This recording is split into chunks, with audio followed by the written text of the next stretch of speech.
Je suis vraiment ravi d'être là aujourd'hui avec vous pour commencer. Là, il y a eu ce premier documentaire et puis toute une série de tables rondes et de discours qui vont suivre.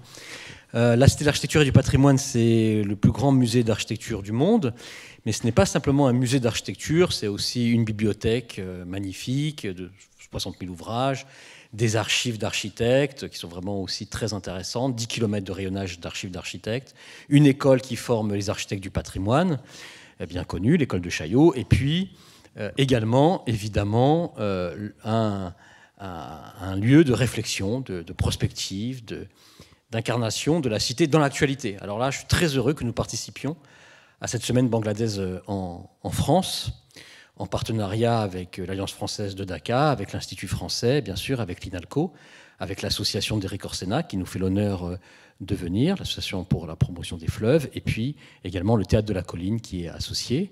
Donc c'est pour nous très important que la cité puisse aussi parler d'un pays qui souffre parfois d'une vision un peu caricaturale, qui peut traduire une certaine réalité de pauvreté, de difficultés climatiques, de pollution, de catastrophes naturelles, mais dont on veut surtout montrer, je pense, les capacités de rebond, le dynamisme d'une partie de la jeunesse, et pas que de la jeunesse, l'envie de s'en sortir. On sait évidemment qu'il y a dans ce pays, comme dans d'autres, aussi des capacités, des forces extrêmement mobilisées.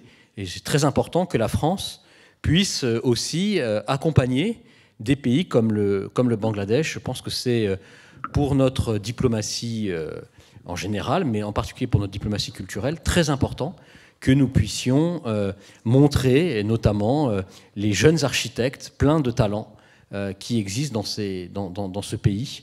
Et c'est vraiment là le rôle de la cité, qui est à la fois un lieu de patrimoine, à la fois un lieu d'architecture moderne, mais un lieu de projection vers l'avenir. Et donc là, on va se projeter vers l'avenir du Bangladesh en lien avec la France. Merci beaucoup, et merci à Francis et au département de la création architecturale d'avoir organisé cette journée.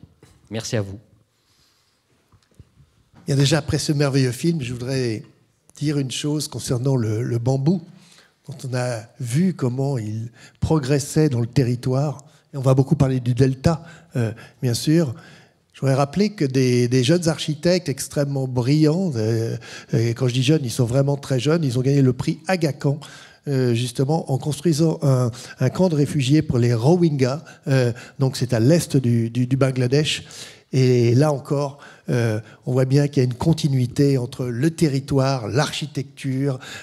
Voilà, et c'est de ça qu'on va parler là dans cette table ronde, en mettant le focus, comme on dit aujourd'hui, sur le vieux Dhaka. Alors, ça peut paraître un peu particulier, mais parce qu'on dit, mais finalement, il y a un delta, il y a et quand Éric Orsena, voilà, il nous donnera des clés, en effet, pour comprendre pourquoi peut-être les fleuves sont dans cet état, dans ce pays-là.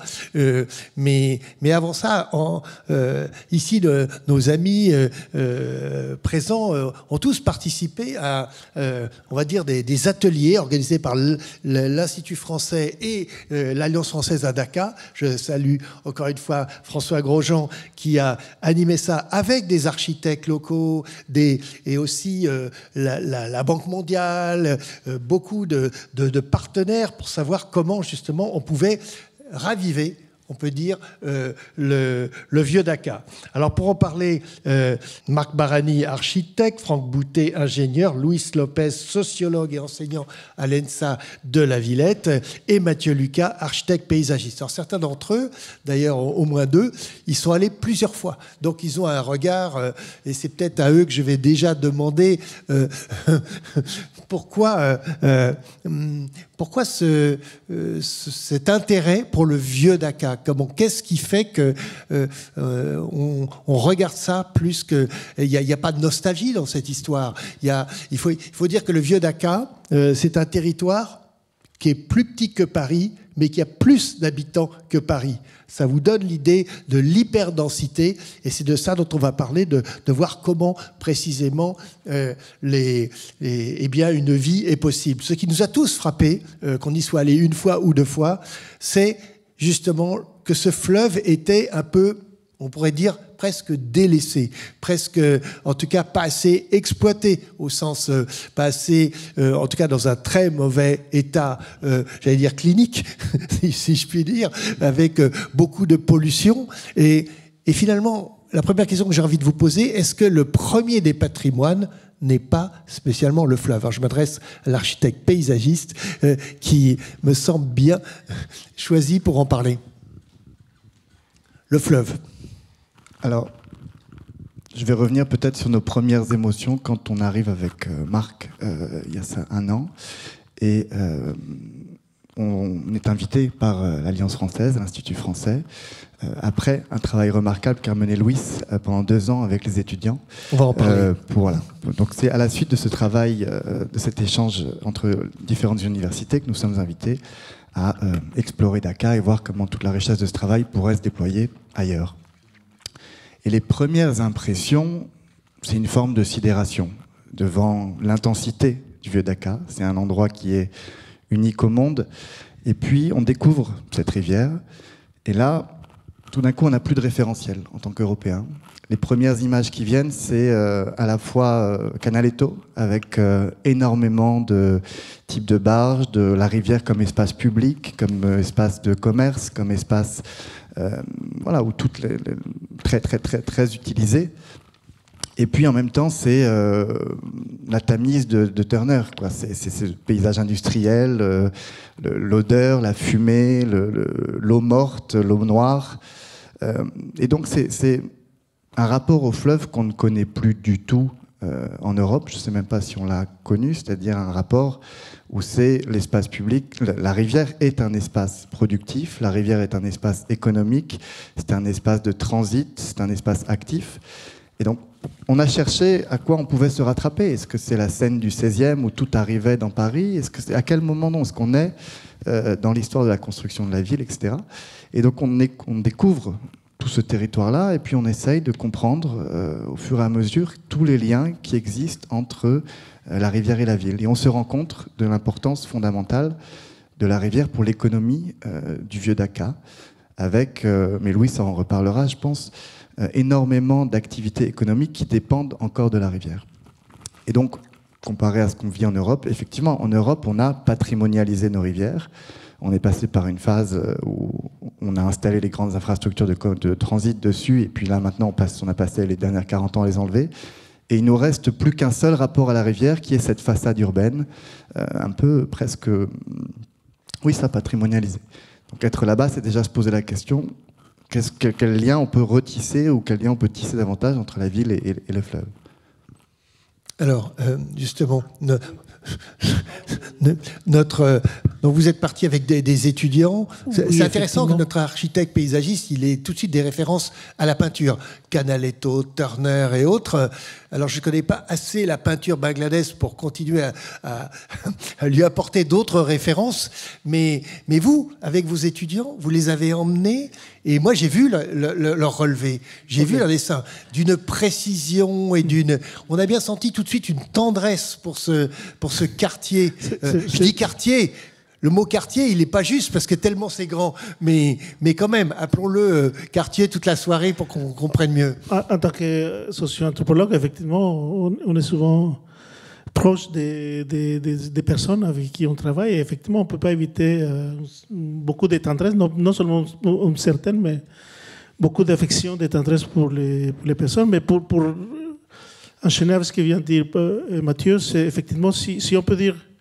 Si on peut considérer les Buriganga, cette rivière, comme un patrimoine, c'est effectivement un patrimoine paradoxal, parce que, du point de vue historique, c'est la limite de la ville, c'est là où la ville est née, et c'est la limite administrative aussi, actuellement, de la ville. Après, la rivière, c'est notre ville.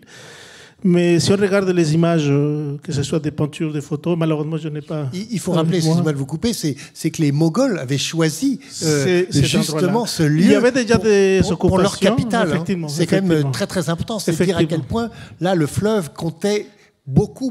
C'est le lien avec le monde, c'est parce que c'est par là qu'arrivaient une bonne partie des marchandises et des travailleurs. Ça l'est jusqu'à maintenant. Mais si on regarde les images, malheureusement, je n'ai pas mis des images historiques. Effectivement, la rivière avait une dimension paysagère. C'est-à-dire que les grandes maisons coloniales qui étaient construites, dont il y en a encore certaines construites au bord de la rivière, avaient un rapport à la rivière qui était paysager, et y compris ces manières de représenter l'eau de la rivière. Aujourd'hui, c'est une rivière, de point de vue naturel, on dirait morte, parce qu'il n'y a pas de vie qui pousse là, mais en même temps, c'est une rivière qui fait vivre. C'est-à-dire que c'est un lieu dans lequel la vie existe grâce à ce lieu. La vie dans tous les sens. La vie économique, effectivement, ça reste un grand boulevard économique pour la ville et pour le pays. C'est là qu'arrivent beaucoup de marchandises encore, qui sont transportés, qui arrivent des passagers tous les jours. On dit autour de 1000 personnes qui arrivent tous les jours, de nouvelles personnes qui arrivent tous les jours en provenance du pays. À la ville, ça arrive par là. C'est la ville où il y a énormément de gens qui dépendent, dont des passeurs, des boatmen, des activités économiques. On les a tous analysées, comptées, on a discuté avec les personnes qui étaient là. C'est la ville aussi où on fabrique. La ville, il y a beaucoup de marchandises, de matériaux, et bambou notamment. Par rapport à, le bambou arrive et le bambou s'installe dans la ville à travers la rivière. Donc c'est une rivière qui est effectivement très polluée. Il n'y a pas de vie qui pousse dedans, mais tout autour, c'est la vie. Pour vous donner une idée un peu rapide, on a rencontré, dans le cadre de nos entretiens anthropologiques, une personne qui est là, un boatman, une personne dont le métier c'est de transporter des personnes dans une pirogue d'un côté à l'autre de la ville. Elle est là, cette personne, c'est un vieux monsieur, de plus de 50 ans. Ça fait 50 ans qu'il est là, il fait ses métiers. Tous les jours. 7 jours par semaine, etc. Donc, on a compté on a fait un calcul rapide, on a fait un peu le tour du monde juste en passant d'un côté à l'autre de la rivière. C'est tous ces villes-là qu'on a essayé d'observer et de suivre. Et les étudiants, comment ils ont réagi? Est-ce qu'ils ont... Parce qu'on connaît beaucoup l'Inde, on ne connaît pas le Bangladesh. Donc, c'est pas un lieu où... C'est pas une destination de vacances, on ne peut pas dire ça comme ça. Non. Donc, comment ils ont pris cette matière? On avait préparé un petit peu, mais l'intérêt quand on va avec des étudiants d'architecture et d'urbanisme, c'est que la barrière de la langue devient des fois une aide, parce qu'effectivement, il ne comprend pas la langue, mais il observe. Il peut reproduire par les dessins, et on a beaucoup poussé à reproduire par les dessins des situations assez banales, ordinaires. Et là, on a produit des documents inédits, parce que c'est des documents qui retracent un peu, qui documentent justement l'état actuel de ce vieux Dhaka qui n'existe nulle part ailleurs. Il n'y a que dans ces dessins qu'on a, comme vous le dites bien, documentés au détail près, architectural, mais aussi un peu ethnographique, des situations de travail, des situations de vie et l'état de l'agrément, malheureusement, de beaucoup de ces bâtiments. Alors, on a vu justement dans ces bâtiments qu'on ne sait même plus calculer le nombre de familles qui y vivent. Hein. Il y a une hyper-densité aussi par maison. Donc, les espaces sont si petits qu'on se demande comment tout ça est partagé, mais ça marche. Il y a quand même quelque chose d'assez formidable, là, non? Oui. Une sorte de génie du minimalisme, si je puis dire, de l'espace. Nous les avons beaucoup observés, documentés. Nous les appelons pour le besoin de notre atelier et puis de mon enseignement. On appelle ça des urbanités de métier ou des urbanités de travail, parce que ça crée de la vie. C'est pas juste une manière de reproduire économiquement. C'est aussi une manière de reproduire la vie sociale, la vie affective, la fête. Tout a un rapport à l'économie et tout un rapport au sacré, tout un rapport à la vie quotidienne ordinaire et tout un rapport à quelque chose qui est beaucoup plus transcendant. Quand on voit des images comme ça, ce qui pour nous apparaît comme un chaos absolu, en fait, il y a un ordre dans ce chaos, il y a des accords, il y a des coordinations. Oui. Et moi, l'anthropologue en moi, s'est beaucoup amusé à observer cet ordre-là. Et ça va de l'espace public, donc de la rue, jusqu'au plus minuscule espace, où tout est question de travail, de vie quotidienne, de vie de famille, de religion, plein de choses qui sont dans comme vous le dites bien, des espaces bien minuscules. Et donc nous avons fait un peu comme des layers, des espaces les plus ouverts jusqu'aux espaces les plus petits, comment les gens les agencent et comment les gens s'approprient de ces espaces. Et ça touche directement le patrimoine. On a, comme vous le voyez, documenté en détail les métiers, la façon dont les matériaux sont traités, enfin, au détail minimum. Il faut que vous fassiez un livre avec le travail des étudiants. Il est vraiment fabuleux. Hein. Je tiens à le souligner parce qu'à quel point les écoles, elles vivent par leur publication. Donc il faut que ce travail-là, il soit connu, diffusé, parce qu'on ne le connaît pas. Et donc, on est en train de travailler là-dessus. On prépare l'école de la Villette vous soutient, sinon on va leur dire. On prépare un livre avec des collègues. Avec Julien Bargeton, on va leur dire qu'il faut absolument publier ça. Marc Barani. Donc, Marc Barani, on sait que lui, il a commencé dans l'Himalaya, son travail d'architecte. Donc, il y a longtemps. Et puis, il est descendu, c'est un peu au pied de l'Himalaya, le Bangladesh. Donc, quel a été ton premier, ton premier choc quand tu appréhendes cette ville, ce quartier? C'est quand même l'une des plus grandes villes d'Asie, la plus grande, la plus dense qui soit. Hein, je tiens à le dire. Et Old Dhaka est le plus dense dans le dense. Donc on est dans l'hyper-densité. On n'imagine pas ce que c'est ici en Europe. Hein. Quel a été ce choc pour toi? Je reprendrai le même mot que celui de Mathieu, c'est la sidération. Parce que je connais un peu, pour y avoir passé du temps, les cultures orientales. Et là, les repères, il y a une couche de modernité qui a tout brassé, qui a tout bousculé, et les repères sont plus tout à fait au même endroit. Pour être sincère, la première fois qu'on va là-bas, on doit y travailler, on se dit, comment je peux avoir un point de vue sur un truc aussi complexe que je ne comprends pas? Ça, c'est la première attitude, c'est-à-dire quel est le bon point de vue, quel est le bon décalage. Et effectivement, tout le travail que Louis avait fait, c'était une sorte de banque de données. Mais si je prends un exemple, la rivière, par exemple, on l'a nommée, on a dit qu'elle était patrimoniale. Effectivement, elle est essentielle pour Dhaka, mais elle est à la fois sacrée, naturelle, et c'est une infrastructure aussi. Donc ces trois imbrications, elles sont difficiles à vraiment connecter. L'infrastructure, on peut le voir, hein, tu en parlais, c'est le port, ça arrive, c'est quasiment l'infrastructure essentielle pour l'instant, hein, toujours malgré qu'ils aient fait des routes surélevées, etc. Elle est sacrée.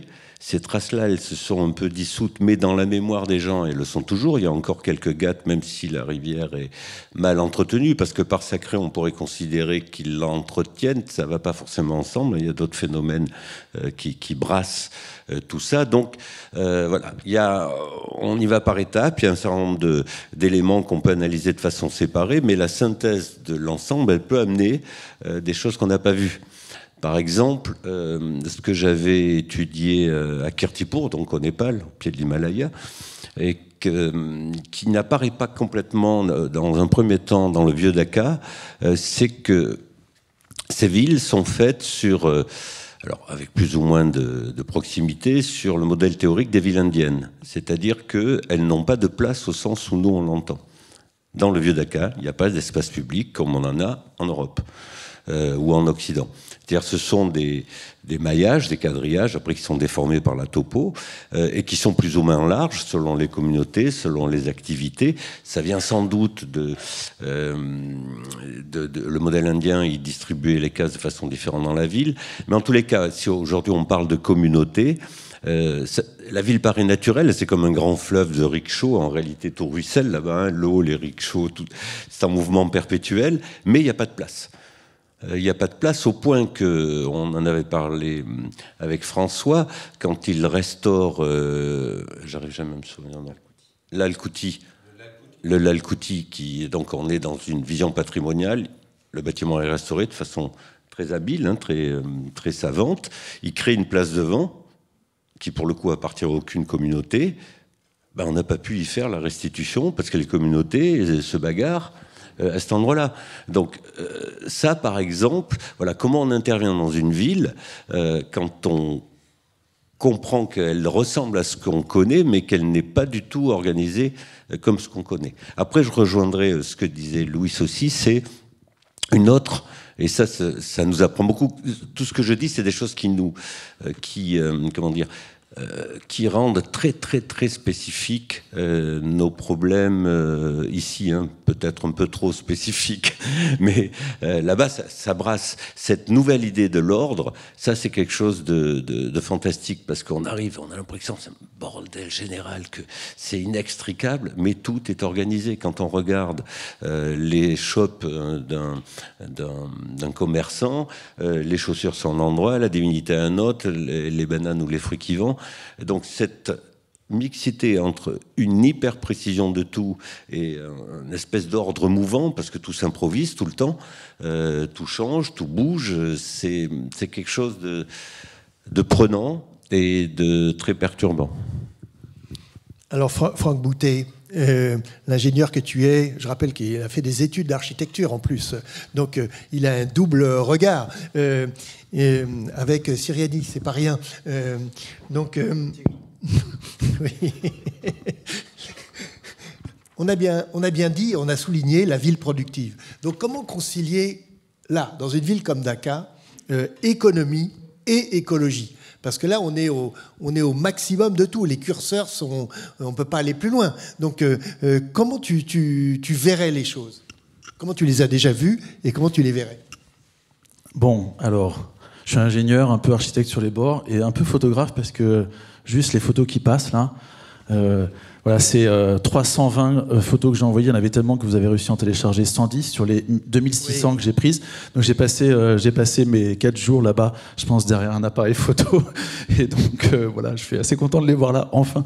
Bon, question pas facile sur économie et écologie, mais avant ça, il y a plusieurs choses qui ont été dites. Alors d'abord, quand on dit dense, c'est pas un peu dense, hein. C'est un des endroits, enfin l'endroit le plus dense au monde. Toujours cité comme ça. Non mais c'est effarant, quoi.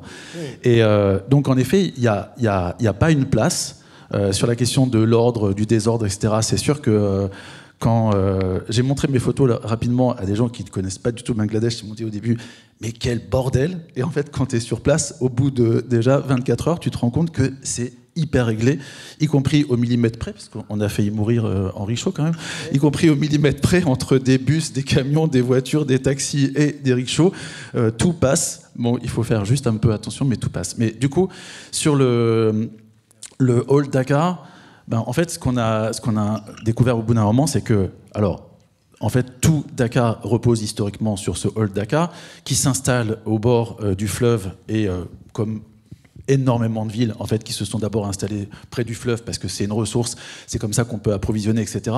Ce que je trouve extrêmement intéressant, par exemple, sur le Hall Dakar, parce que c'est presque... Enfin, le terme là-bas de cette Learning Expedition, c'était Learning from Puran Dhaka, donc comment apprendre de Puran Dhaka, et on pourrait se dire, mais en fait, ça peut pas marcher, c'est pas un modèle de développement possible, c'est trop chaotique, etc. Sauf que, en fait, dans des univers qu'on connaît ici, où tout est tellement réglé que ça finit par être séparé, que ça finit par créer un problème, ne serait-ce que pour l'acheminement d'un endroit à un autre, pour une forme d'économie qui s'est plus tirée parti en fait d'une forme de bon sens et de localisme et des ressources qui sont présentes sur place. En fait, on est parfois en train de revenir par le biais de l'approche écologique, par exemple sur la question de l'écologie territoriale, c'est comment on arrive à organiser en fait des systèmes où à partir des ressources, tu as une activité qui est présente, cette activité a besoin de ses ressources, elle a ses entrants comme on dit, cette activité même produit ses sortants, ils peuvent servir d'entrants pour une autre activité qui elle-même va produire des sortants qui peuvent servir pour une autre activité, et en fait tout le Hall Dakar est organisé comme ça. C'est impressionnant, c'est-à-dire que le fleuve permet de faire arriver les bois sont ensuite taillés, dégrossis dans un premier temps, puis taillés en petits éléments, puis après taillés en éléments de décor, de portes, etc., de mobilier, puis après directement sculptés sur place. À partir du bois, on fabrique quoi? Eh bien évidemment du papier. Donc les papeteries sont juste derrière. À partir des papeteries, en fait, on fait quoi?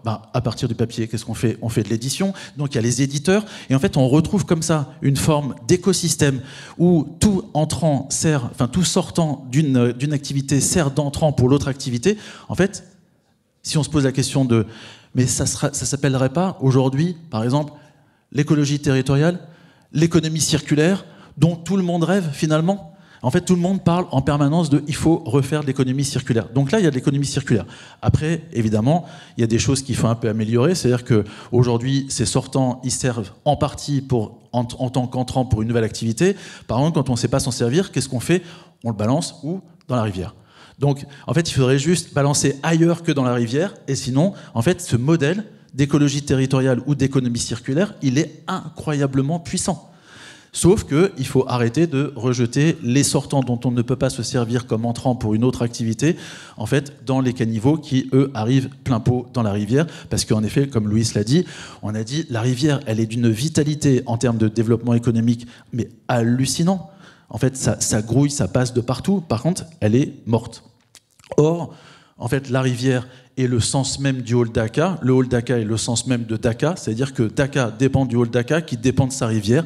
Donc, en fait, impératif numéro 1, il faut trouver le système pour pas du tout refaire, simplement gérer ses sortants. En fait, les sortants qu'on ne peut pas utiliser sur place, il faut juste les gérer pour éviter de tuer encore plus la rivière, et évidemment l'objectif est de la faire renaître. Donc il y a vraiment cette idée de renaissance de la rivière qui permettra finalement de retrouver l'origine et tout ce qui fonctionne et tout en fait le sens d'ailleurs d'implantation des villes historiquement. Donc on a en effet on peut dire vraiment learning from Purandaka, c'est-à-dire qu'on a un vrai modèle d'économie circulaire et d'écologie territoriale qui se joue là.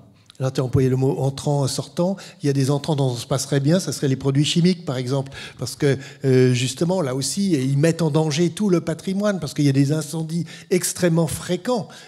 Donc, là aussi, dans la densité, il y a un prix à payer, mais lourd. Donc, c'est quelque chose, je pense que les étudiants l'ont aussi pointé, ça. C'est-à-dire qu'il y a tout ce travail sur le papier et tout, nous, ça nous plaît énormément. Évidemment, le bois, le papier, voilà, et tu l'as très bien dit, sans le roman pour autant, on l'a vu, mais en revanche, les produits chimiques, ça, c'est plus grave. Et pourtant, c'était banni depuis un moment, c'est-à-dire qu'il y a presque plus d'usines traditionnelles, on va dire, les usines du textile ont quitté la ville, ce qui a donné lieu à une spéculation immobilière qui est galopante aujourd'hui, parce que malgré tout ça, la ville, enfin le Vieux-Dakar, affronte le même problème que toutes les villes contemporaines, la gentrification, la spéculation immobilière, etc. Il y a des gens qui veulent vivre dans ces lieux-là, même pour nous, ça serait peut-être pas compréhensible, mais il y a tout un marché immobilier qui est très, très puissant, qui d'ailleurs détruit une bonne partie du patrimoine historique. Mais effectivement, il y a encore des exemples où il y a de l'exploitation des matériaux chimiques, etc., mais c'est le moindre, paradoxalement. Par exemple, il y a tout un cluster de recyclage du plastique qu'on a bien étudié, on a compris comment ça fonctionne, mais c'est plutôt du recyclage. On fait venir du plastique de partout, dans un coin de Purandaka, et puis on fabrique des jouets dans ces milieux-là qui vont partir en Chine. D'ailleurs, les Bangladais même le disent, on est devenu la Chine de la Chine. C'est-à-dire qu'ils sous-traitent pour la Chine parce que c'est beaucoup moins cher. Ah oui, l'atelier du monde s'est déplacé au lieu d'être en Chine. Il est venu là pour repartir là-bas. Oui, on voit.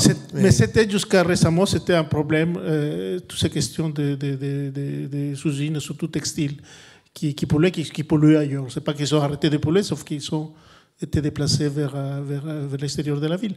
Mais ça reste quand même, effectivement, nous on les appelle ou des clusters ou effectivement des écosystèmes, parce qu'il y a tout un travail de mise en circulation des produits. Moi, sincèrement, j'ai observé beaucoup plus la pollution de la ville, c'est-à-dire tous les eaux usées qui arrivent vers la rivière, qui est fondamentalement le plus grand problème. Mais effectivement, il y a encore des problèmes de gestion des déchets, on va dire, à grande échelle dans ces territoires. Alors dans ce foisonnement, et les photos le montrent bien, il y a une hyperdensité, on l'a dit, il y a une hyperactivité, on l'a souligné aussi, mais c'est à tel point que quand on est dans un immeuble, on ne voit même pas la rivière. C'est-à-dire qu'il y a une sorte de barrière absolue. Donc là, comment on pourrait inverser le système sans le rompre? Est-ce qu'on pourrait, justement, parce qu'on a parlé des GAT, il faudrait déjà expliquer ce que c'est qu'un GAT, donc qui était un travail un peu comme sur, on pourrait dire, de socle, hein, qui va vers la rivière, comme un embankment, comme on dirait en anglais, et qui va justement, chacun a une spécificité, il y a donc une culture de ça. Comment on pourrait changer un peu cette géométrie? Je veux pas... Non, mais bien sûr, on est là pour confronter des points de vue. Effectivement, historiquement, les vieux Dakar, il y avait un rapport à l'eau très organique. C'est d'ailleurs la ville laissée entre l'eau. On ne les voit pas aujourd'hui, mais une bonne partie de la trame urbaine, c'était composé de canaux. En fait, aujourd'hui, c'est des ruelles couvertes, mais à l'origine, à la limite de la ville, c'était un grand canal, Dolaïkal, dont il reste un peu de traces, c'est patrimonialisé. Et donc, les structures, c'est une civilisation de l'eau où l'eau servait à plein de choses à l'intérieur de la ville. Ce n'est que dans le XXe siècle que tout ça s'était détruit. On a construit des murs, et ce rapport à l'eau s'est complètement coupé. À ce XXe siècle, quand même. Oui, malheureusement. Et donc, ça crée un autre type de spécialisation. C'est-à-dire que les GAD qui étaient des espaces publics, parce que pour moi, les GAD, ce n'est pas simplement un émargement, mais c'est vraiment des espaces publics. Ce n'est pas juste accès à des activités d'accès à l'eau, mais c'est vraiment des lieux où les gens restent, font des activités, pas qu'économiques. Aujourd'hui, c'est très spécialisé dans ce que nous appelons les matériaux. C'est-à-dire qu'on peut lire la ville perpendiculairement à la rivière par des matériaux qui sont traités. Du plastique au poisson, du poisson au métal, du métal aux fruits, des fruits, au papier, etc., etc., etc. Sans compter tous les anciens métiers qui sont disparus. Les fabricants des idoles en céramique qui étaient là parce que c'est un métier proche de l'eau. Et dans les villes indiennes, c'est important. Aujourd'hui, ils ne sont plus là parce que la pollution, parce qu'effectivement. Donc, il y a encore les bois, les bambous. Il y a un rapport à l'eau qui se fait par la matérialité, par le travail sur les matériaux, qui est intéressant parce que c'est une autre manière de lire la ville et une autre manière de couper l'espace. Et c'est aussi paradoxal pour ça, parce que paradoxalement, la ville s'est vidée des habitats originaires, qu'on les appelle Dakaya. Les Dakaya, c'est-à-dire comment ils s'appellent eux-mêmes, les habitats originaires de Purandaka, sont partis, un bon parti, et le reste, aujourd'hui, elle est dense parce que c'est l'accueil des migrants qui viennent du reste de Bangladesh. Donc, c'est pour ça que la densité s'amène aussi à des communautés qui viennent un peu de partout et qui vivent en communauté. On peut lire, on peut observer des différences communautaires. Pas qu'ethniques, mais des communautés de régions de Bangladesh qui sont ensemble, qui travaillent temporairement, qui réparent, qui reviennent. Il y a tout un mouvement qui est assez fascinant à regarder. Alors, il y a une préoccupation quand même énorme. Je veux dire, nous, ça nous a choqués tous autant qu'on est. C'est le projet d'une infrastructure puissante, comme ils savent les faire. Et là, il ne s'agit pas vraiment d'un flyover, comme on dit, mais en fait, de balayer tout ça et de mettre une 2 fois 2 voies. Donc là, c'est la fin. Si jamais ce projet arrivait à ses fins, ça serait la fin de cette économie. Ou alors il ne faudrait pas se faire des tunnels en dessous. C'est complètement fou. Comment, Mathieu, comment tu vois évidemment, on a besoin des infrastructures et on voit bien qu'il y a un plan de mobilité énorme à l'échelle d'une mégalopole pareille. On comprend le besoin d'infrastructures, mais on a envie de dire pourquoi là Justement, on est parti pour essayer de poser ces questions-là et de construire des réponses avec eux. Et parce que, oui, peut-être juste revenir sur ce moment charnière aussi, on l'a dit, ultra-densité, mais aussi l'énergie d'une ville qui a pris 20 millions d'habitants en 30 ans. Donc il y a une forme de non-choix absolu de construire ces infrastructures. Et ailleurs dans la ville, on a bien vu que les autoroutes passaient au-dessus des bâtiments. Dès qu'il y avait une voie ferrée disponible, on construit en hauteur. Ce non-choix il faut de toute façon avancer, il faut de toute façon pouvoir désenclaver la ville, il faut de toute façon pouvoir circuler, etc. En même temps, on a bien décortiqué la richesse de ce trait de berge économique, mais aussi patrimonial. Je ne sais pas si on l'a bien dit, mais c'est là vraiment où tout, vous le voyez les photos, là, où tous les bâtiments, l'héritage historique est situé sur cette ligne, c'est cette ligne fine. C'est aussi la seule ligne, ou c'est la seule épaisseur où, à côté de ces bâtiments patrimoniaux, on trouve de la végétation. Et vraiment, dans le Vieux-Dakar, on cherche l'ombre, on cherche la fraîcheur. Et donc, voilà, c'est aussi ce rare endroit où on peut imaginer retrouver des espaces plus apaisés. Donc, sur l'infrastructure, au vu de l'urgence, on se sent très démuni. Et on a justement cherché là-bas avec les architectes, avec les étudiants, à imaginer d'autres formes d'aménagement de la ville. Et c'est là où ça nourrit profondément nos propres réflexions. Comment est-ce qu'on maintient une forme d'activité productive dans des tissus de centre-ville? Comment est-ce qu'on arrive à créer des armatures, des infrastructures qui soient à la fois pour le confort urbain, à la fois pour la gestion des eaux, à la fois pour l'hygiène, en partant du système de la rivière.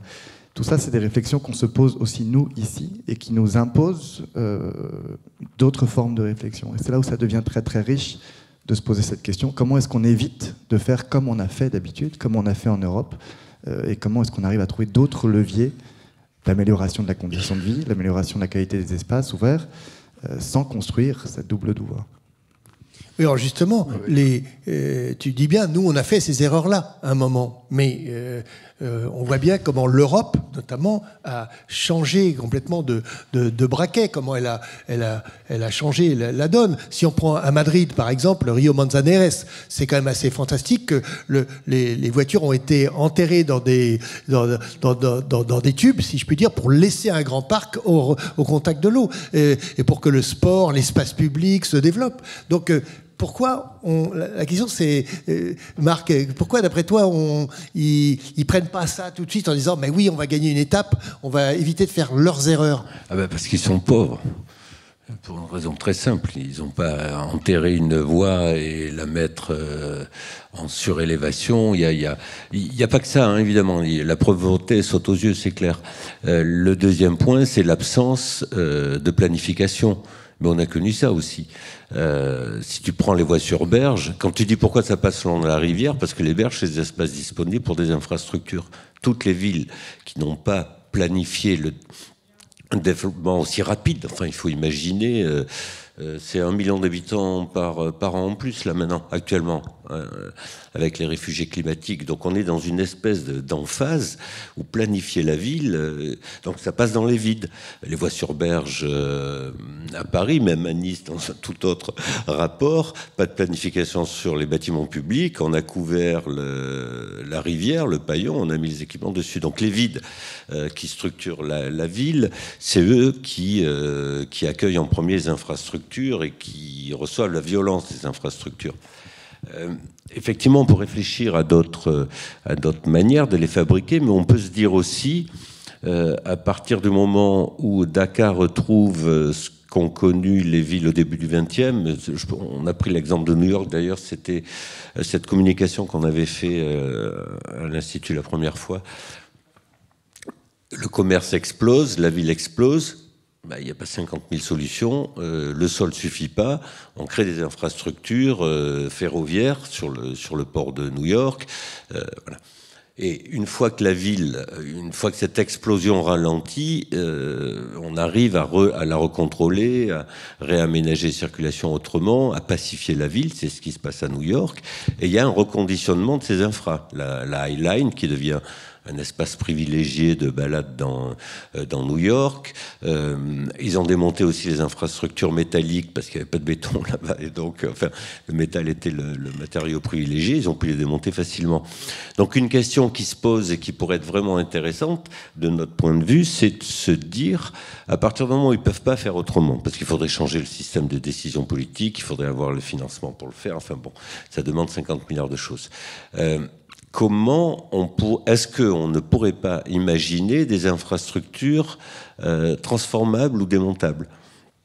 Quand on parlait de cette 2x2 voies qui serait un drame absolu pour le vieux Dakar, ou en tous les cas qui initierait tout à fait autre chose comme urbanisation, est-ce que déjà, de quel côté on la fait passer, ça serait mieux qu'elle passe à côté, mais si elle est surélevée en métal, on peut la démonter dans 50 ans, beaucoup plus facilement que ce qui se fabrique aujourd'hui dans le Dakar, avec ces infrastructures en béton. La largeur des piles, elle permet d'habiter dessous ou pas. Donc penser la transformation des infrastructures à la lumière de ce qui est arrivé en Occident, c'est-à-dire une congestion absolue, l'obligation dans l'urgence de faire des choses, et ensuite comment on revient dessus, on pourrait, dès le début, penser l'infrastructure transformable, et je pense que ce serait un sujet intéressant à étudier. C'est sûr, c'est un très très bon sujet. Un bâtiment, combien de vies tu l'as fait? Oui, oui, oui. Non, mais c'est une infrastructure, combien de vies? C'est le prochain titre. Voilà, on est en zone sismique, je rappelle. Donc là aussi, je pense qu'il y a des contingences qui fait que on peut pas démonter comme à New York aussi facilement une voie surélevée. Après, on parlera de gentrification du sujet. Mais alors, pardon, tu voulais intervenir? Je voulais juste ajuster. On a eu cette discussion avec les responsables de la ville en décembre, jusqu'en novembre-décembre dernier. Et moi, j'ai paradoxalement beaucoup de confiance à la capacité des habitants locaux de s'approprier des infrastructures. C'est déjà le cas avec les ponts, parce qu'ils occupent par-dessus, à côté. Ils créent des activités, surtout de commerce, mais pas que. Il y a tout un tas d'activités qui se font en dessous des infrastructures. Et donc, même cette double voie, je la trouve bien appropriée par les habitants. Ils ont une capacité à venir investir dans ces espaces, même s'il y a des limites physiques, effectivement. Il y a des... Donc, ces voies rapides, ça reste à voir. Je ne sais pas si ça sera aussi rapide que ça. Oui, mais Louis, une infrastructure, c'est une coupure. Quand même. Ça l'est, effectivement. Oui, donc comment faire qu'il y ait une porosité, hein, et là, je vais m'adresser à notre ingénieur ici, justement, lui, parce que c'est tout son discours sur la porosité, il faut que l'air circule. Voilà, comment tu vois cette question de l'infrastructure? Est-ce qu'il faut la mettre sur l'autre rive, puisqu'on voit bien que c'est un mal nécessaire. Donc déjà, sur l'autre rive, ça préserverait cette façade du hall d'Aka, non? Alors, déjà, quand on dit pourquoi ils font ça alors que du coup, pourquoi ils vont faire les mêmes erreurs que nous? Bon, là, au stade où on en est nous aujourd'hui, on gère des états stationnaires. Déjà, ça change tout. On gère des états stationnaires avec quand même un peu d'argent. On a à peu près, le revenu moyen en France, il est à peu près 19 fois plus élevé que le revenu moyen au Bangladesh. Où là, on gère, Mathieu l'a rappelé, 20 millions d'habitants en 30 ans, 800 000, presque 800 000 habitants nouveaux par an. Donc tu gères des rythmes de croissance hallucinants avec peu de moyens. Donc déjà, c'est là que le rôle de la Banque mondiale peut être. Oui, voilà, c'est ça. Du coup, sur la question de l'infrastructure, en fait, au début, on se dit, mais c'est dingue, pourquoi faire passer une infrastructure là, etc. Bon, après, tu comprends assez vite que c'est le seul endroit où elle peut passer, de toute façon. Donc, déjà, tu peux pas trop remettre en question mais faut-il une infrastructure ici? En fait, il faut absolument pouvoir desservir le sud du Bangladesh, et a priori, ça ne peut passer que par là. Donc après, la question, c'est quelle infrastructure? Oui, par rapport au hall d'Aka et au caractère à la fois symbolique et au dynamisme qu'il a certainement sur l'autre rive, qui est un peu moins active, un peu moins symbolique, moins patrimoniale, ça serait déjà mieux. Et après, la question, parce que Louis, tu disais, en fait, ils ont une capacité d'habiter l'infrastructure ou de faire avec, mais quand elle est à plat et que ça roule à fond la caisse, bof. Donc en fait, c'est surtout si elle est surélevée. Donc en fait, c'est vrai que ce qu'on a dit tous, c'est bon, ok, il faut une infrastructure, on a bien compris. Si on pouvait juste la passer sur l'autre rive et la surélever pour éviter évidemment de reporter exactement le même problème sur l'autre rive, parce que c'est quand même un peu vache de se dire c'est bon, on a réussi à sauver le hall d'Aka, mais de l'autre côté c'est l'horreur. Mais par contre, si elle est surélevée, alors là, en fait, ça change tout. Ça marche tout seul. Après, si elle est en plus en structure métallique et donc réversible, démontable, comme le dit Marc, bon, c'est encore mieux. Mais déjà, si elle est en béton de l'autre côté surélevé, déjà, c'est un gap énorme par rapport à une 2x2 voies qui va circuler quand même assez vite, parce que c'est un trafic assez important sur le hall d'Aka, avec pas mal de bâtiments patrimoniaux. On a vu dans quelques images là. Je me rends compte qu'il n'y a pas assez d'images, mais bon, tant pis. En tout cas. En fait, il y a des très beaux bâtiments, bon, très à l'abandon, on le voit dans quelques images, qui sont vraiment très proches de la rivière. Donc il y a vraiment à redécouvrir comme ça le hall d'Aka depuis la rivière, avec ses éléments de patrimoine. Et c'est sûr que si tu imagines une espèce de machin de 2x2 voies qui passe à fond la caisse, je pense que c'est foutu, quoi. Marc, une sopra elevata comme à Gênes. Oui, voilà, oui, exactement. L'arrivée à Gênes, d'ailleurs, il y a un débat sur la garder ou pas, parce que l'entrée dans Gênes est tellement spectaculaire qu'il y a une partie de la population qui veut la garder, et d'autres non. Donc c'est pas aussi négatif que ce qu'on peut imaginer. Et puis comme elle est surélevée, effectivement, la relation avec le port peut continuer à se faire. Pour aller un peu plus loin sur ces questions d'infrastructure, Ça, c'est le premier temps, les rendre réversibles. Le deuxième temps, ce qu'on a rarement su faire, voire jamais en Occident, c'est les rendre urbaines. Par exemple, sur cette supralevate, appelons-la dans le nom italien, de l'autre côté, on voit aussi que toutes les marchandises qui arrivent là-bas, c'est des bambous, enfin, il y a des réparations de bateaux. Donc, en la construisant correctement, elle pourrait aussi servir d'infrastructure portuaire dessous, avec peu de choses. À partir du moment où on structure et qu'on dépense de l'argent dans une structure pour faire passer des voitures, on peut le faire. Le deuxième point qu'on a abordé aussi, c'est la dépollution. Franck l'a assez dit, et c'est essentiel de re-rendre le fleuve vivant. Comment on peut dépolluer Ol Daka, pour rendre Daka? Il y a tout le réseau naturel des canaux qui arrivaient dans la rivière, donc le flux va toujours vers la rivière. Et on pourrait par exemple imaginer, au lieu d'avoir des stations d'épuration un peu partout dans la ville où il n'y a pas de place, se servir d'un grand émissaire qu'on poserait sur le quai, voilà, dans lequel toutes les eaux arriveraient, qui permettrait donc de les dépolluer. Mais surtout, si on imagine un émissaire longitudinal, ça fera une digue. Ça fera le réaménagement en même temps, s'il est bien positionné et dimensionné comme il faut par rapport à l'espace public, le soubassement de tout l'aménagement des berges et du renouveau des berges. C'est-à-dire qu'on pourrait fusionner des infrastructures nécessaires dans ce cas-là à la dépollution pour aménager les berges, faire d'une pierre deux coups. On pourrait aussi se servir de cette eau qui est là, puisqu'il y a des périodes de sécheresse et ça va s'accentuer entre inondation et sécheresse. Ça ferait des réservoirs incroyables aussi qu'on pourrait garder pour arroser, bon, etc. Mais bon, c'est que le début, parce qu'on se doute bien qu'en peu de temps, toi tu as beaucoup plus travaillé, mais en peu de temps comme ça, c'est juste des intuitions qu'on peut avoir, des sortes d'idées, oui, qui relèvent plus d'intuition. Mais il n'empêche que la question de l'infrastructure dans des villes aussi congestionnées que celle-là, dans le côté transformable ou penser autrement des infrastructures à les rendre urbaines, c'est un des sujets qui peut vraiment être d'actualité là-bas.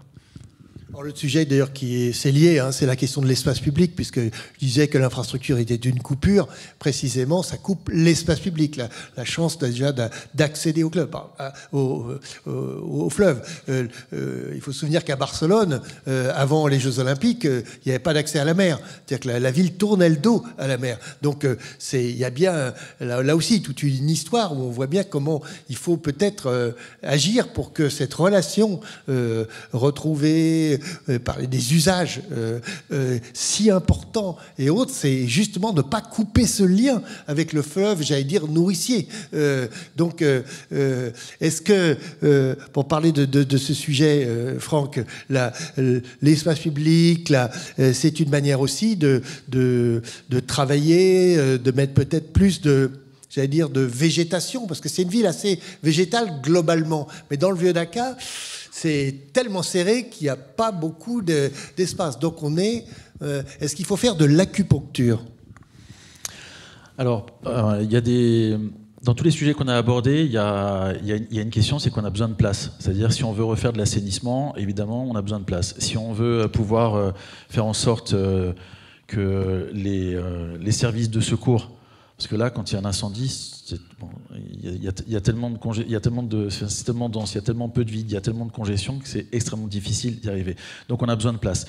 Si on veut pouvoir faire en sorte une fois le fleuve revitalisé, de bénéficier un peu de sa brise rafraîchissante pour aller, parce qu'il peut faire quand même très chaud à certains moments, hein, pour aller rafraîchir un peu en profondeur la ville, en fait on a besoin de place. Et donc il y a un gros sujet, c'est comment on arrive à retrouver stratégiquement des endroits soit dont on doit préserver le vide, mais comme il y en a très peu, parfois, peut-être accepter quelques démolitions partielles pour arriver à recréer un réseau d'espaces ouverts. Donc en effet, ça c'est un vrai sujet, un réseau d'espaces ouverts dans lesquels le vent va pouvoir la brise va pouvoir se renaître et s'engouffrer, etc. Mais aussi végétaliser, parce que du coup, c'est évidemment les ingrédients, enfin l'eau, le végétal, la brise, en fait, c'est les ingrédients du rafraîchissement. Donc, en fait, on a parlé pas mal de l'idée d'une armature végétale ou d'une armature écologique qui permettrait finalement de redonner de la robustesse, on va le dire, plutôt que le terme résilience, mais on peut dire aussi résilience, à la ville. Et donc ça nécessite quand même d'aller restaurer des éléments de vide là où il n'y en a pas toujours assez, mais au moins déjà préserver ce qui existe, parce qu'en effet, il y a une pression foncière très importante. Jusqu'à récemment, on s'en fichait un peu des éléments patrimoniaux, on se disait on détruit, on reconstruit, on densifie, et en fait là, il faut vite arrêter, il faut vite préserver les vides qui existent, et puis après, voir comment on peut les mettre en réseau, que ça soit donc à la fois pour traiter les problèmes de pollution, pour traiter les problèmes d'assainissement, pour traiter les problèmes recréer des continuités vertes, recréer des continuités aéroliques, et donc pour pouvoir installer vraiment cette armature qui permettra à la ville de tenir sur le long terme, parce que là, épisode caniculaire, changement climatique, parce qu'il y a quelque chose qu'on n'a pas complètement dit. On a dit pays pauvres, etc. Sauf que c'est un des pays qui est le plus vulnérable au changement climatique. Un des moins responsables du changement climatique. Ces émissions de carbone, c'est vraiment épiphénoménal. Quand de temps en temps on dit en France, ouais, déjà en France, est-ce que ça vaut le coup de faire autant d'efforts alors qu'on pèse pas lourd? Alors eux, en termes d'émissions de carbone, ils pèsent quasiment rien. Par contre, en termes de vulnérabilité du changement climatique dont ils ne sont pas responsables, c'est colossal. C'est 25% du territoire du Bangladesh qui, en 2050, doit être sous les eaux. Donc, en fait, la question des migrations climatiques, elle est évidemment très, très importante. Donc, vulnérabilité extrême. Donc, la question aussi, à la fois réchauffement climatique, montée des eaux, etc., va mettre une pression très importante, en fait, sur les établissements humains, parce que tout le monde va remonter du sud pour aller se réfugier. On va en parler avec Eric Orsena tout à l'heure, justement, parce que c'est l'un de ses points.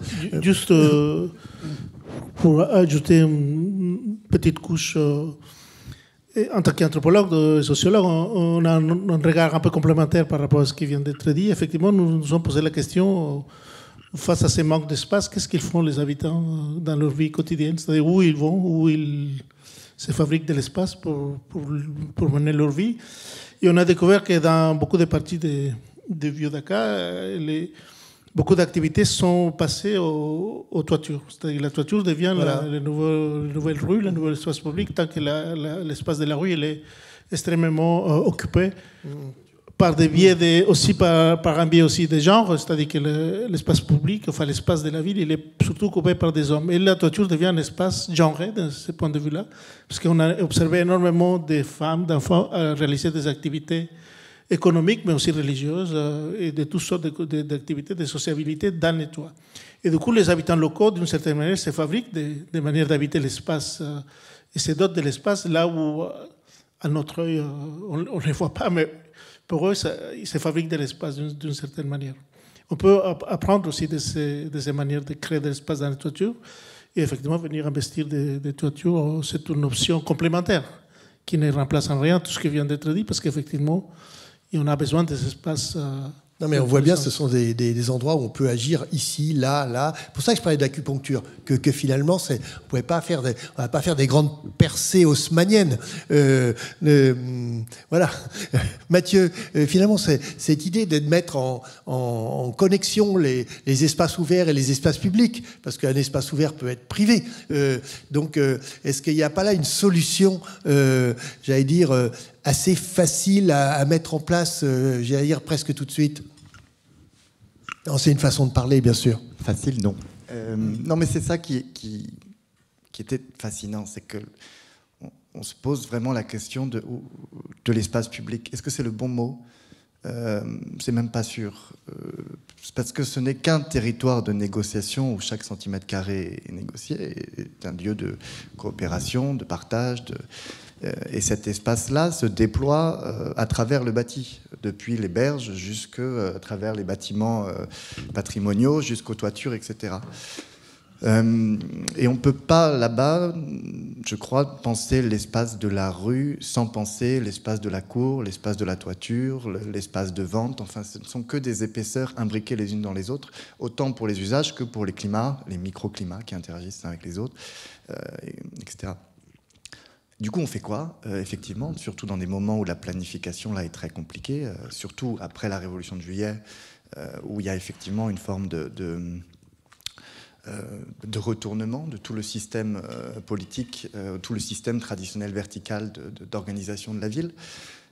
Et donc, un des enjeux là de nos réflexions est de trouver des opportunités de projets en s'appuyant sur une compréhension fine de ces processus, de ces espaces, et en cherchant comment on trouve peut-être le geste minimum qui pourrait déployer des effets à la fois d'usage, à la fois de confort, à la fois de partage, d'activation les plus importants. Donc on parle effectivement d'une petite courtyard playground, et puis comment est-ce que sur un liseré on pourrait installer un banc et une ligne d'arbres pour commencer.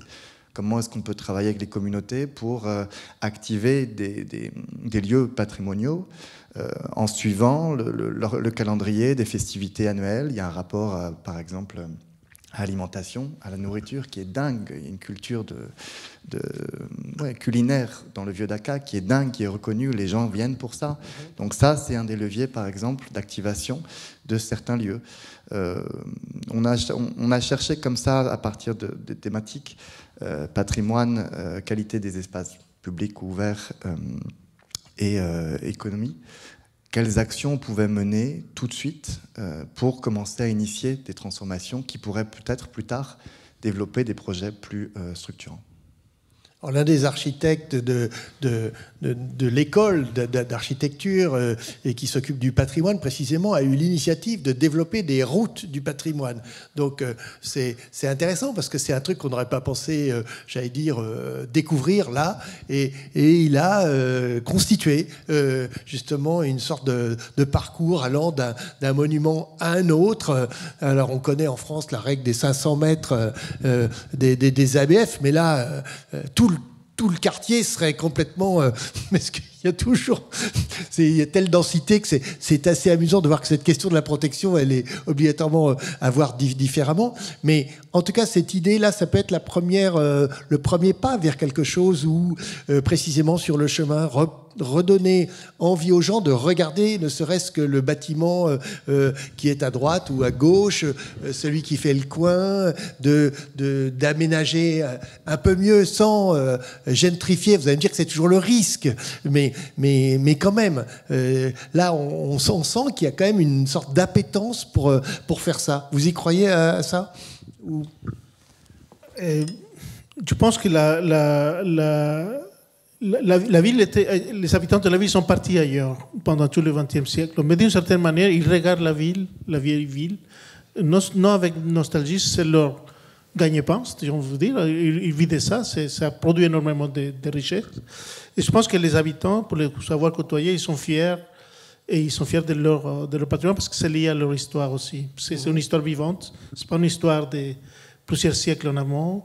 C'est une histoire parfois douloureuse parce qu'il ne faut pas oublier que le Bangladesh a vécu l'équivalent de 2 guerres civiles à peu près, enfin, 2 épisodes de violence, la partition et après la guerre de libération en l'espace de 30 ans et qui ont décimé des populations entières, y compris des populations ethniques, enfin des communautés ethniques qui sont dû partir, etc. Donc il y a un rapport au patrimoine, je le vois dans les entretiens que j'ai conduits, ce rapport à la maison pour un Dakar qui est douloureux, mais qui donne cette épaisseur, je trouve, à la façon dont on traite ce patrimoine.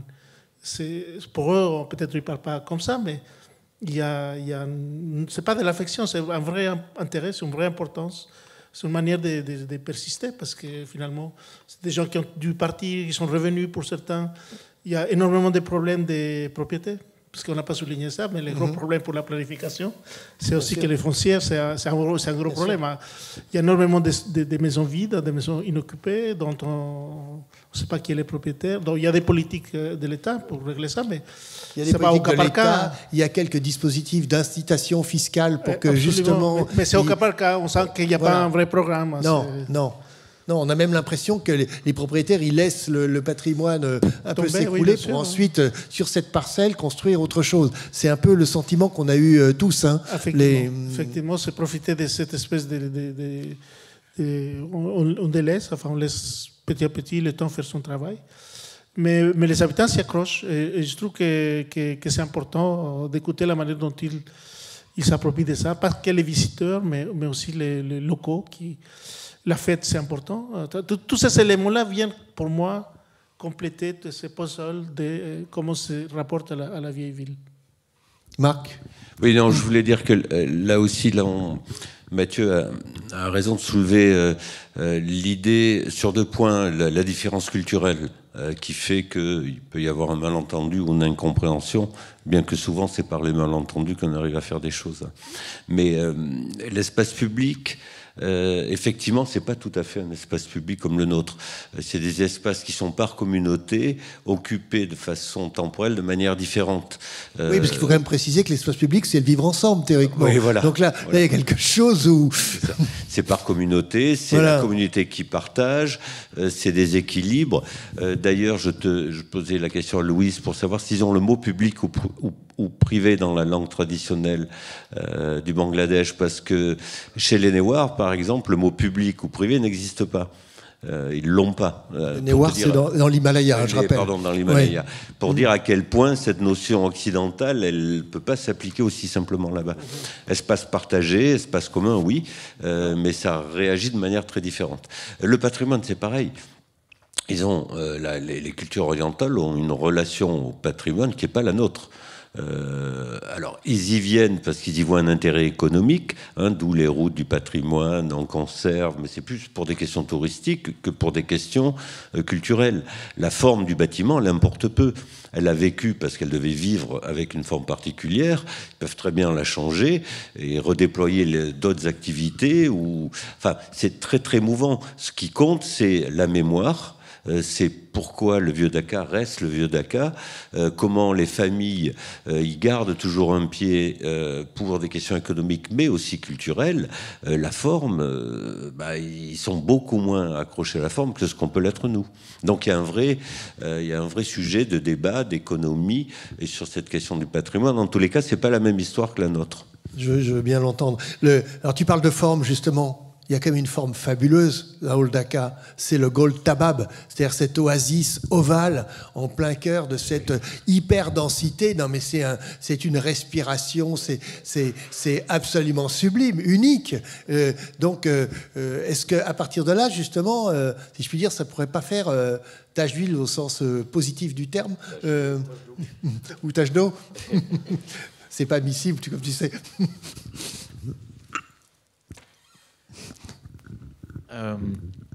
Ouais, par rapport à public, privé, c'est pour ça que moi je préfère parler de réseau d'espaces ouverts, et on le voit dans les quelques images qui passent là de temps en temps.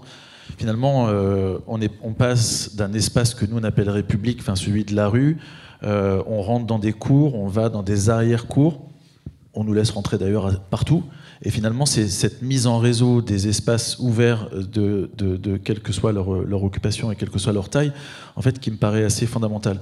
Alors, tout à l'heure, quand on disait, d'ailleurs, il y a peut-être assez d'espaces ouverts, j'en sais rien, parce que c'est sûr que c'est pas évident de démolir pour en refaire à certains endroits, mais quand tu parlais d'acupuncture, on parlait de porosité, on parlait de connexion, il y a peut-être aussi de temps en temps à trouver des modes où, en contrepartie du fait qu'à un moment tu acceptes que quelqu'un puisse monter un peu plus haut et qu'il libère finalement un espace adjacent à celui qu'il avait, mais évidemment il a besoin de retrouver ses mètres carrés, donc peut-être en hauteur, il y a peut-être comme ça des stratégies un peu là tu as un système à l'américaine comme à New York, les air rights, bon, tu négocies pas trop quand même, mais je veux dire à un moment tu fais un bonus sur l'espace public et comme ça tu peux construire donc plus haut. Une espèce d'auto-compensation où tu réinvestis sur les toits, parce qu'en effet les toits sont des endroits extrêmement intéressants, on l'a vu. Il n'y a pas beaucoup de photos là qui montrent ça, mais on a vu quand même des toits occupés, des toits aménagés qui sont assez extraordinaires. Donc, ouais, il y a cette histoire comme ça, un peu des compensations. J'ai un peu perdu le fil. Je voulais revenir à une Le Gol question, Tabab, je parlais de cette oasis ovale. Je voulais revenir à une question. Bah, oui, enfin, celui-là, il est assez extraordinaire. On voit bien que c'est un des espaces ouverts qui est, bon, je ne sais pas si on peut le dire public complètement. Tu payes pour aller te laver, mais en fait, tu ne payes pas très cher. Donc ça va. Mais en tout cas, oui, on peut imaginer qu'il y ait, enfin, dans ces espaces ouverts, il y a des espaces ouverts qui sont à la fois plantés, des espaces ouverts qui sont des pièces d'eau. Et donc, comment on arrive à remettre tout ça en réseau? Mais c'est pas grave, j'ai perdu le fil sur quelque chose que. Enfin, je voulais répondre à une des questions un peu plus anciennes, mais c'est pas grave, on y reviendra. Mais l'histoire de cet endroit, c'est extraordinaire. Parce que il y a une culture bengali qui est la culture des points des pounds, hein, des étangs d'eau, et on construit la ville, on construit la maison, et après la voirie, après la ville, autour de ce point d'eau. On les trouve à Calcutta, par exemple, un peu partout encore. Pour Andaka, un peu moins, parce qu'il y avait les ponts d'eau et puis les canaux. Mais c'est une culture qui est comme ça, c'est construit comme ça, où la ville s'est construite comme ça. Et les Gol Tabab, à l'origine, c'était l'endroit pour les travailleurs de la céramique, c'est-à-dire ce qu'on appelle les kumars. C'est un kumartuli, c'est un quartier de céramistes, comme il y a dans d'autres villes, par exemple en Inde. Et c'est une activité qui petit à petit est disparue, enfin, c'est allé ailleurs, et c'est devenu une partie d'une vieille maison qui aujourd'hui est une icône de la ville, qui est la Pink House. Et c'était des écuries, donc c'était un endroit qui... Et petit à petit, a été approprié par la ville. Aujourd'hui, c'est un énorme espace. Ce n'est pas qu'un oasis, c'est un lieu où il y a beaucoup d'activités de récréation, mais aussi religieuses. Et c'est devenu un espace écuménique. C'est-à-dire qu'on a vu avec les étudiants des hindous, des musulmans venir faire des activités reliées à l'eau, à tour de rôle, sans aucun problème, partager un espace qui peut-être c'est la particularité de Bangladesh, où on partage énormément des espaces, parce qu'il n'y en a pas beaucoup. Donc, on devient un espace vraiment de sociabilité intercommunautaire très intéressante. Donc, pour nous, c'était vraiment quelque chose d'important. Effectivement, il y a les contrastes entre l'espace extrêmement bruyant et dense à côté et c'est calme. C'est un espace qui est contrôlé par l'autorité locale. C'est une espèce de panchayat qui s'occupe de la gestion de cet espace, et c'est un espace clos. C'est la particularité aussi. Ce n'est pas accessible physiquement, il faut une entrée, etc. C'est fermé. Alors, justement, comment voir cette adaptation? On pourrait peut-être terminer là-dessus. On a esquissé quelques pistes, mais évidemment, la question écologique est celle qui taraude toutes les villes du monde. Aujourd'hui, tu as très bien fait le tableau. En effet, on ne va pas comparer avec nos situations européennes, mais néanmoins, qu'est-ce qu'on pourrait donner comme piste pour, j'allais dire, assez effective là, tout de suite, on a déjà donné quelques-unes, mais comment aller plus loin sur cette question où on pourrait embarquer, j'y reviens, la Banque mondiale sur des sujets comme ça, l'écologie, l'économie, qui me semble être un sujet fort. Ne jamais dissocier ces deux sujets. Ah oui, alors j'ai déjà répondu à cette question tout à l'heure sur la question de l'armature écologique, mais du coup je savais pas que tu allais la poser maintenant. On l'a dit déjà, la Banque mondiale, si on arrive à faire en sorte que l'infrastructure passe sur l'autre rive et surélevée, je pense qu'on aura déjà gagné pas mal. Et si la Banque mondiale suit cette idée plutôt que de faire cette infrastructure qui va séparer tout et qui finalement va abstraire, on va dire, va annihiler les rapports entre le Hall Dhaka et le fleuve, déjà on aura gagné. Après, on s'est dit, une fois que le fleuve redevient finalement la pièce centrale, la pièce nourricière, etc. Un fleuve, c'est extrêmement fertile, ça permet, circule aussi une brise rafraîchissante. Donc en fait, c'est de là qu'il faut après partir sur cette idée de cette armature écologique, de ce réseau, de ce réseau des espaces ouverts dont on a parlé. Ce qui n'est pas inintéressant, c'est qu'en plus, on a d'abord les pièces, les éléments patrimoniaux, et qu'une des caractéristiques qu'on ne voit pas là trop sur les images, c'est que les espaces vides majeurs, tiens, voilà, le Pound, il est là, pour ceux qui n'avaient pas repéré ce dont on parle. Alors, petit commentaire au passage, ce qui manque par rapport aux photos, c'est qu'on est dans un endroit d'un calme absolu. Quand on est là-bas, il y a un boucan de dingue, donc il faut les imaginer. Les photos, là, ça paraît très... un peu magiques, un peu, enfin, des arrêts dans le temps. En fait, on entend un bruit, on sent une intensité, une vitalité incroyable. Bon, enfin, on revient du coup sur cette armature des espaces ouverts. Ce qui est assez intéressant, c'est que du coup, on a les pièces de patrimoine, enfin les éléments de patrimoine qui sont les plus intéressants, donc pas loin du fleuve. Et en général, c'est autour de ces éléments de patrimoine qu'on a aussi les vides les plus signifiants. Donc en fait, ce qui marche assez bien, c'est ce qu'on disait aussi, c'est que par rapport à l'identification qui a été faite sur les parcours patrimoniaux, finalement, ces parcours patrimoniaux qui liés aussi au parcours enfin, aux voies d'eau qui ont été recouvertes, comme tu l'as dit, Louise, parce qu'en fait, avant, on avait vraiment des cercles concentriques comme ça de voies d'eau à ciel ouvert.